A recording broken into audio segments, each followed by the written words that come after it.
Good morning. It is Tuesday, September 23rd, 2025. I'm back here for another daily shakeup. Time to shake up our thinking and our actions around life, leadership, relationships, you name it. And today I want to talk about leadership in perhaps a different way.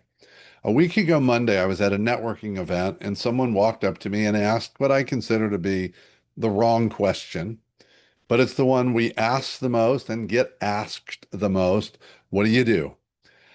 I typically don't have a pat answer, and I'll try different things out. This was not a matter of trying it out. I just went with what came out of me. I had never thought this before. I don't think I've ever said this phrase before. And I looked at her and I said, I resurrect leaders. And said, wow, wow. It's kind of like, and people around were like, whoa, what is that? And I said, well, we are failing at leadership. We have leaders who are failing to step up and step in. We have a lot of leaders who are, frankly, the walking dead in their roles and even in their lives. And I said, I'm here to resurrect leaders and empower them into their core essence and all that is good about them and it's all is powerful about them, not power over, but power with.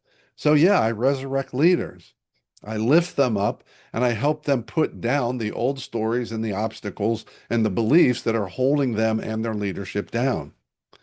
I can tell you in the last 8 days, I have shared that probably 9 or 10 times, and every person I've shared it with has had some visceral reaction.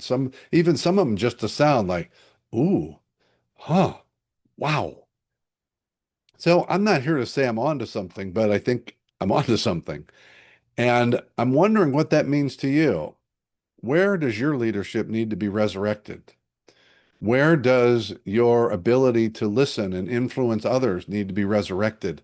Perhaps not just retooled, but completely like the phoenix rising from the ashes, taken down to the foundations and then built back up again.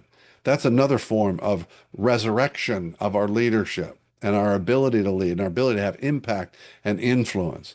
And there's lots of elements to it, but what I leave you with today is this idea of resurrecting leaders.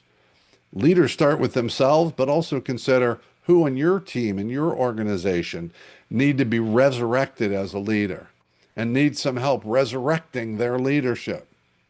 Give it some thought. Love to hear your thoughts on my thoughts.